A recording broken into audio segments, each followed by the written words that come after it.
As a young 18-year-old, Corrine Nabigon had the determination to explore Canada and the United States. She credits her freedom to carry out these travels to her childhood on the trap line. It was a secure place where togetherness with her parents and 11 other brothers and sisters gave them the sense that their lives were their own responsibility. In the summertime, the family returned to the Mobert Reserve, but for the rest of the year, they stayed in the bush, living off the land. The education she received there was much broader than any offered by the public school system. If she and her brothers and sisters were going to have fun, they had to create it themselves. There was nowhere else to escape to, and to Corrine, that meant incredible freedom. It was really beautiful. And why I say that is because we were together as a family. We had a very strong family unit. And across the way, my uncle and my aunt lived there with their 3 children. So we grew up together and we did everything together as children. Mm-hmm. My mother made all our clothing, everything that we wore. She taught me comfort, quality, because as children, as a young person, we were raised the traditional ways, in the traditional way. We were in our ticknoggins, we were in our the moss bags, and to me, as I grew up, I was thinking about, the cradle board and how we as children are put into the cradle. What it did, it taught me to visually see everything that was around me and to study things in detail. It also taught me how to listen, to observe, and to see what was happening in my exterior world. Besides that, it kept me comfortable. It kept me safe. It kept me warm. Because in the cradle board, we have flannelette next to our skin. We didn't have plastic. We didn't have anything synthetic. I grew up with material that was pure. And to me, when I was living in the city as a young person, I used to hear the babies crying at night, and I used to think, oh, those poor babies, eh? Like, we never had that in our home. Like, immediately when a child cried, like, their needs were addressed. And I could hear the babies crying, especially when they're teething. Like with us, we had our May-May, and you'd, put the baby in there, and, you'd figure out what's wrong with them, eh, and take care of them. My job was cleaning. I was the cleaning lady. Yeah, and my mother was very particular about having a clean house. And I remembered this one time, and all the kids would be out playing, and I wanted to go and play too. I could hear that having lots of fun. So I just hurry up. The first time I did it, I just hurry up and I did it real fast. And I thought, oh, good, I'm finished now. I'm real happy. So I go out, and all of a sudden I hear my mother calling me back to come in. So I came in, and I was standing there, really quite surprised. She called me back because I'm so proud of this fact I did this job. So she says to me, get that pail, the floor pail that we used to scrub the floor. She said, put water in it again, she said. So I did. So I'm standing there. She gives me the scrub brush and the cloth, and she says, "Okay, go back over there and get started again," she said. Eh? I said, "I just did that." She says, "No," she says, "you have to do it again. You didn't do it right." So I was, oh, gee, you never answered your mother back, but and I'm there and I'm busy being upset, doing the floor again. And she came by me after I was halfway finished, eh? And she said to me, she said, "Now," she said, "you know." She said, "I'm only going to tell you this one time." She said, "Whenever you do a job," she says, "you have to do it right." She says, "The first time." She says, "Because if you're not going to do it right," she said, "don't bother doing it." And I always remembered that lesson that she taught me. So I thank her today for that. My mother taught my older brothers and sisters. I was too young then. And how she did it is she did it through correspondence lessons. So I can remember my older brothers sitting there, doing their homework, doing their lessons. And that's how they got their earlier part of their education. In addition to that, the only station that we got was CBC, in the bush.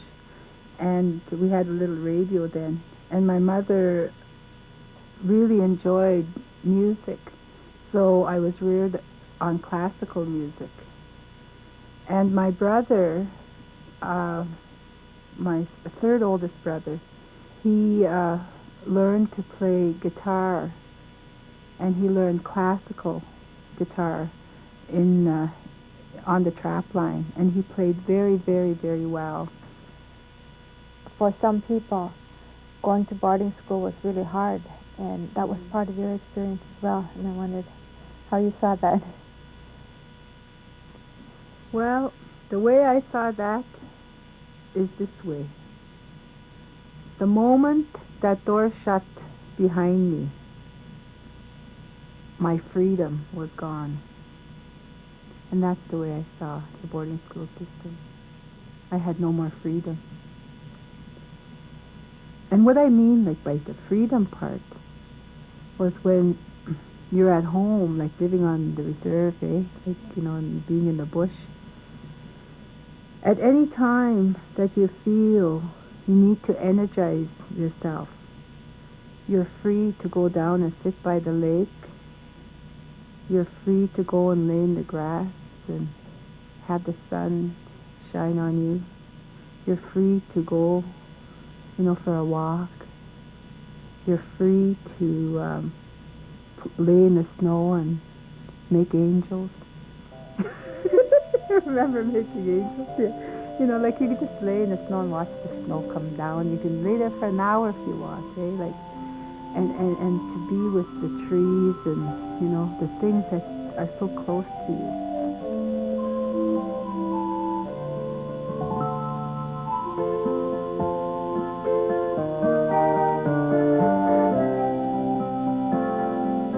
How old were you? Oh, must have been about 8. Yeah. I thought my world had come to an end. And I didn't understand. I'd never seen, the sisters before. Or then we used to call them nuns, eh? I never saw that before. I just found it was so alien and so strange, to be there. I'd never seen, bend down steps. Like we used to have those stairs to go up and down, different levels. And I never saw so many beds, eh? Like in the alcoves, and it was really frightening. It was very scary, eh? So I thought, oh, this is the end of me for sure. But then once I I thought, well, I'm here now, and my parents are gone, I thought, well, I better try to figure it out, eh? As fast as I can. So I tried very hard to pick up, like when they were teaching me that, and, and listen and all that. educationally, I found it was very good, as far as the teaching part of it.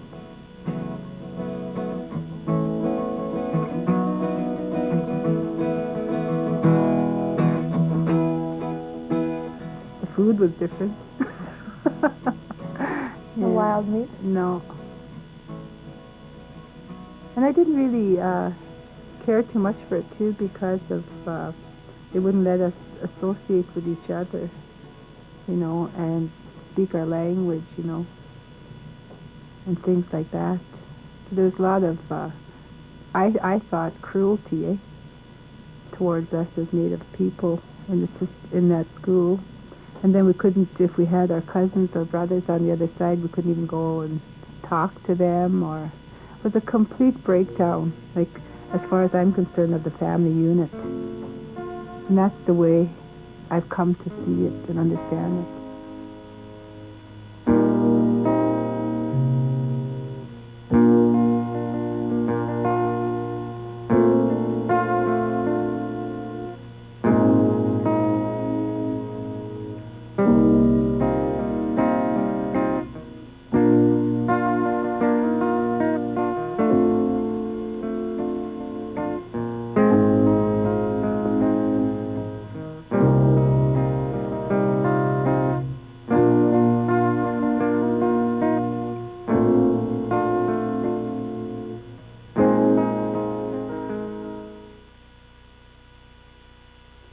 At work or at home, if you've ever had to count quantities of corn... Corrine sought out the elders of various ethnic communities and asked to hear their stories, stories that reflected many different customs and attitudes. Today, Corrine works with the Native Diabetes Program, incorporating in her teaching method some of the traditional concepts of the Native people.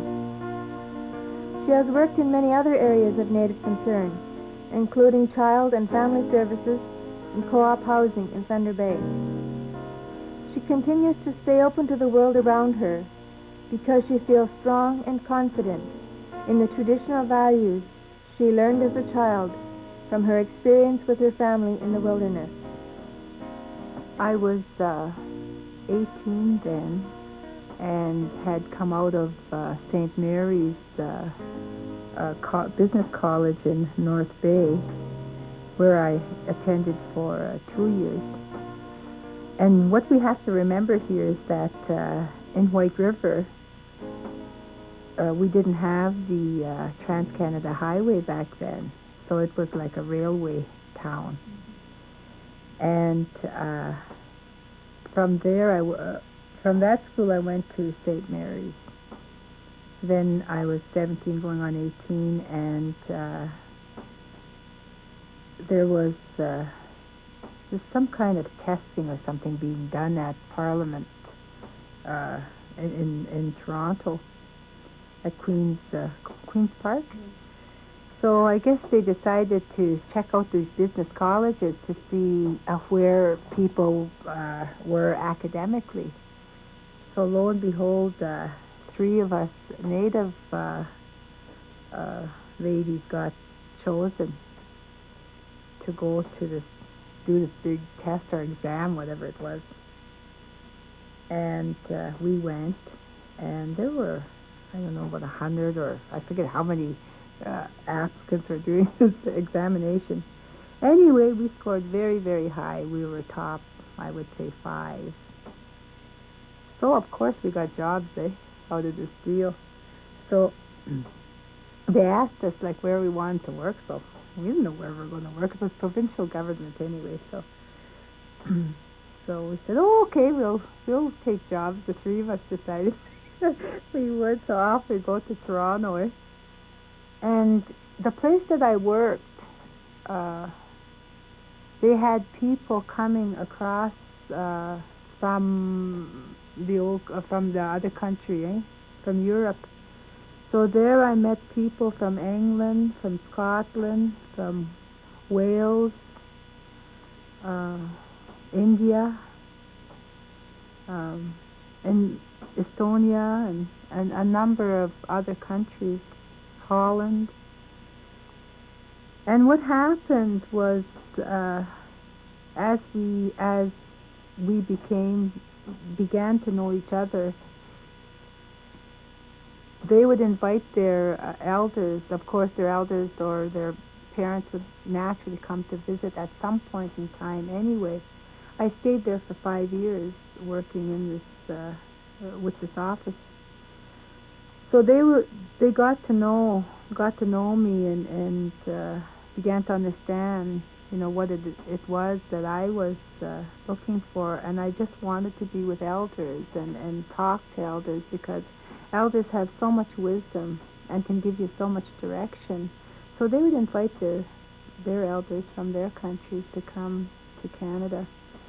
And when their elders arrived, they would have feasts in their ways. So I was invited to lots of feasts and got to eat a lot of traditional foods from different countries and got to speak to elders, and of course they would speak their own languages and their children would interpret for them. So it was a very beautiful experience. Then I went on further and went to California, where I lived for several years, and got to meet people from the Philippines, Mexico, like Spanish people, and a number of people. And they realized where I was from and where I was born, and they would open their doors and their homes to me, and I would be able to go and visit and be with them whenever I felt that feeling that I wanted to be with people. I traveled alone. I didn't travel with anyone. And it was difficult, but I already knew what loneliness was because I experienced that at a very young age. So I didn't have too much difficulties with that. But what I did when I started losing it wherever I was, I'd go and find myself what I call my spot. And when I was in California, in San Francisco particularly, I would go out to the ocean and walk up the cliff area, and I found the spot that was like a circle, and the trees were just over like this, and that's where I would go and sit and meditate and be one again with the Creator. I feel that way, and when I do, I find that spot that's mine, where I can go and be by myself.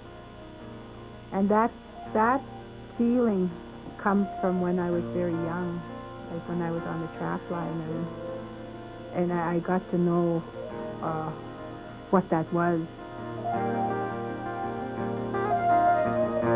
Presently, what I'm doing is I'm working on a diabetes project, and I'm working with 10 communities in northwestern Ontario, half of them being fly-in communities. And it's the first time that I've accepted a position in the health area. It's a 2-year contract that I'm working on, and I'm into my 2nd year now. Initially, when I was approached to take this project, I was hesitant because of the travel involved. But then I got to thinking about my vision, and that was being able to service or share, I should say, my knowledge and the information that I've gathered throughout the years with other Native people. It's identify with yourself.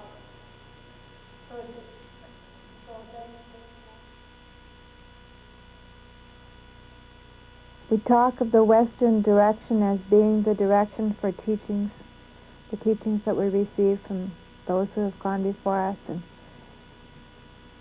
the way to walk the journey of life, and that before we die, we want to be able to have a sunset, something of beauty for others to remember. And if that was for you today, what would you want? What would your sunset be that you would want others to remember you by? The mark of beauty for life. I never really thought about that. I never ever thought of leaving a mark anywhere. I really never gave that any thought. But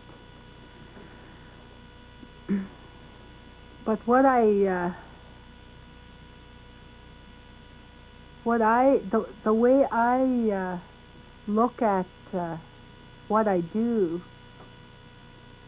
is that if I can make one child smile, that to me is happiness.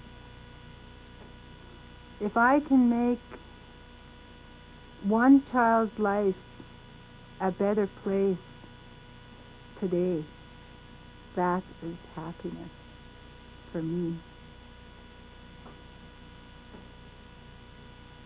And also, what I hope will happen with the two children that have been gifted to me is that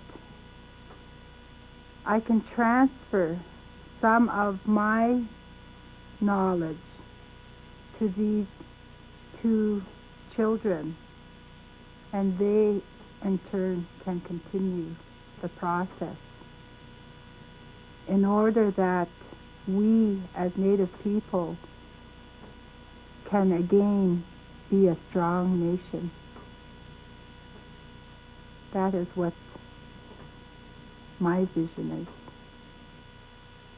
I have a saying that when your blood is in the bush, you can't live without it. 8 years ago, Corrine obeyed a childhood promise she made to herself to return to her own area to work with the Native people. She kept the experience of her childhood in her heart, all the while she worked in places as far away as southern Ontario, Michigan, and California. But when she was asked to work with Native people elsewhere, she knew it was time to come back to the problems and the beauty of this part of the world.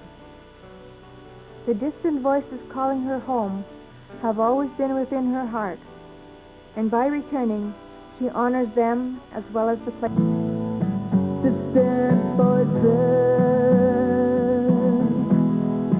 distant voices.